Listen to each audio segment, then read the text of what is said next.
Bonjour à toutes et à tous, j'espère que vous allez bien. On se retrouve pour le brief du jeudi 15 mai, il est 8h30. Aujourd'hui, on va parler donc des news économiques, du ratio long and short, du funding, open interest, des liquidations. On regardera ce que font les whales en finissant par l'analyse technique de Bitcoin. Mais avant ça, on va regarder donc ce qui s'est passé hier. Hier, on a pris ce short avant-hier, il a TP hier.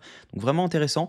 Donc j'ai décidé de le TP tout simplement dans l'OB-H1 parce que c'est une zone dans laquelle on pouvait rebondir. C'est également la zone OTE de ce mouvement si, et on avait également des liquidations à venir prendre. Donc on voit qu'on a eu un rebond parfait ensuite. Là, on voit qu'on est en train de refaire un plus bas parce qu'il y a pas mal de gens qui ont réussi à long, qui ont tenté de long cette zone. Et par conséquent, c'est pour ça qu'on a fait un plus bas.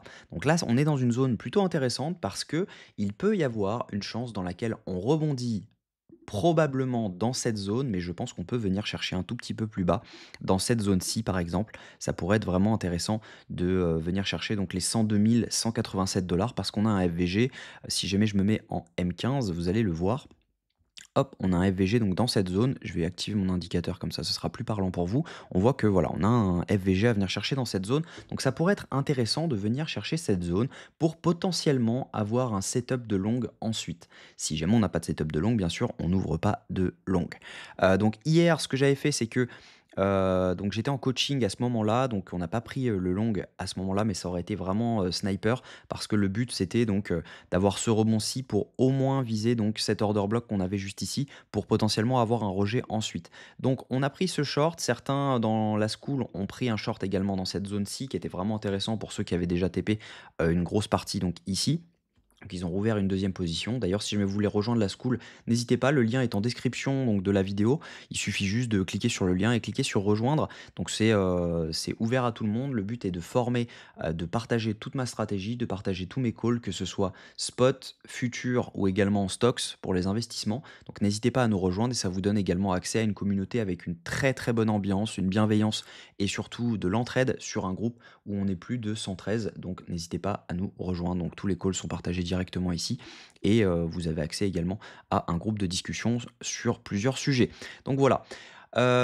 Si jamais vous voulez nous rejoindre, c'est un grand plaisir de vous former. Donc au niveau technique, ce que je pense, c'est qu'on est proche de rebond. Maintenant, est-ce que c'est un rebond court terme ou est-ce que c'est un rebond technique? On va voir si jamais c'est le cas. Mais en tout cas, les datas ne nous indiquent pas forcément de rebond, même si jamais techniquement on est potentiellement sur un rebond. Au niveau data, on pourrait très bien venir chercher ce FVG M15 en dessous. Donc il va falloir être patient et il va vraiment falloir attendre un setup. Si jamais on vient dans cette zone, ça peut être intéressant, mais il faudra attendre vraiment un setup dans lequel on fait une latéralisation. On vient, hop, on latéralise, peut-être qu'on remèche en dessous, on valide un changement de tendance, derrière on re-rentre sur un order block et hop, ensuite ça peut partir. Donc il faudrait vraiment attendre ce genre de setup parce qu'actuellement on reste baissier sur low time frame. Au niveau crypto bubble, bon bah les cryptos ont pris cher, hein, c'était prévu, on avait dit que ça allait dump, donc c'était normal que les alts prennent cher également. Au niveau funding open interest, ce qu'on voit c'est qu'il y a du long qui est en train de s'ouvrir actuellement, donc on n'est pas à l'abri de faire un plus bas. C'est pour ça que je vous disais que bah, les datas sont plutôt bear. On voit une hausse de l'open interest avec une hausse des fundings juste ici, ce qui veut dire que depuis 5h45 du matin, c'est du long qui est en train de s'ouvrir et donc par conséquent, on peut aller un peu plus bas. Donc ceci n'est pas un bottom, ça c'est clair et net. Ce qu'on voit ensuite, c'est que ici, on a eu également une hausse de l'open interest avec une hausse des fundings majoritairement. Donc ici, c'était également du long qui s'était ouvert et donc par conséquent, une accumulation de liquidités en bas. Au niveau liquidation, ce qu'on voit, c'est qu'on a pris le gros cluster qu'il y avait à prendre, donc dans les 102 500 dollars, c'était notre TP, et on voit qu'on a encore des liquidités à prendre jusqu'aux 100 000 101 500 dollars sur 48 heures. On peut aller jusqu'à 3 jours, après, il ne faut pas non plus exagérer sur la descente, mais enfin sur les time frames parce que CoinGlass ne met pas à jour forcément ses datas. Donc on a des liquidations à venir chercher jusqu'aux 101 480 dollars. Donc ça pourrait être intéressant de venir chercher cette zone. Ce qui coïncide plutôt pas mal avec donc la zone juste en dessous, donc ce serait potentiellement une prise des lots ici, donc ça pourrait être intéressant. Donc ça veut dire que clairement il ne faut pas mettre son stop loss en dessous de cette zone, il faudra vraiment mettre un stop loss dans une zone safe, donc plutôt les 100 700 dollars, qui est un Monday low, donc qui reste dangereux. Attention. Au niveau donc liquidation, à mon avis, voilà, si jamais on arrive aux 101 480 dollars, à mon avis, on aura fait le tour des liquidations et on aura peu de chances d'aller plus bas. Si jamais on a un setup à ce moment-là, ça pourrait être intéressant. Au niveau ce que font les whales, les Wells actuellement ont vendu ce mouvement, mais voilà, ils l'ont pas vendu non plus en vente extrême. On est globalement sur des achats quand même au niveau des whales, mais les micro whales, elles, sont en train de vendre massivement ce mouvement, tandis que les retails, eux, l'achètent. Donc c'est souvent les micro whales qui font le mouvement, donc on n'est pas à l'abri de venir chercher le Monday Low là-dessus. Donc il y a un vrai risque sur ce long ici. Donc par conséquent, attendez vraiment un setup au moins en M15 pour pouvoir vous positionner.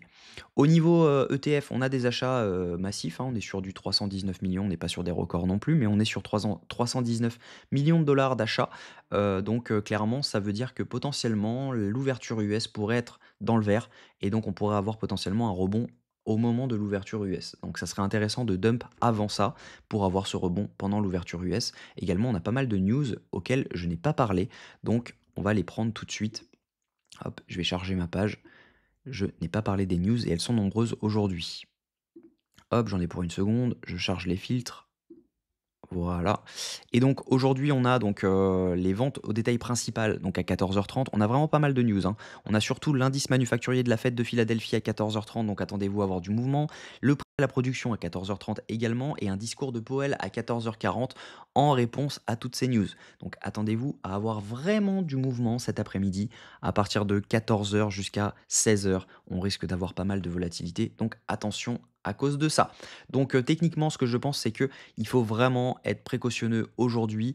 À mon avis, on a une chance de rebond maintenant dans cette zone-ci, dans la zone des 102 000 dollars. On sait qu'on a des liquidités qui nous emmènent jusqu'aux 101 400 dollars, donc cette zone-ci, donc c'est la zone basse. Si jamais on venait chercher ces zones, clairement, le bottom ne serait pas beau du tout, parce qu'on ferait tout simplement quelque chose comme ça. Donc voilà, ça serait vraiment pas beau. On pourrait très bien faire une continuation baissière ensuite pour venir chercher le Mondello, mèche dans le FVG M15 que nous avons juste ici, pour potentiellement ravaler cette mèche très rapidement et ensuite ne pas valider de gros changements de tendance ici. Ça pourrait être vraiment intéressant de faire quelque chose comme ça. Donc il va falloir être patient, il va falloir être très précautionneux là-dessus parce qu'il y a quand même un monde où on vient chercher ce FVG M15 et il y a également un monde où on ne s'arrête pas à ce FVG M15. Donc faites attention à vous. Je pense que voilà, il y aura du call, mais il y aura quand même une attente de setup parce que on est dans une zone dangereuse. Si jamais les gens n'avaient pas commencé à short dans cette zone-ci, donc juste ici, je pense que j'aurais pas forcément TP mon short parce que l'idéal c'était vraiment de venir TP le Monday Low. Donc voilà, faites attention à vous. Je pense qu'on va encore avoir du mouvement et on voit que voilà, clairement, ce n'était pas un bottom juste ici. En tout cas, j'espère que cette vidéo vous a plu. Si c'est le cas, je vous invite à vous abonner, à liker cette vidéo et à commenter ce que vous en pensez.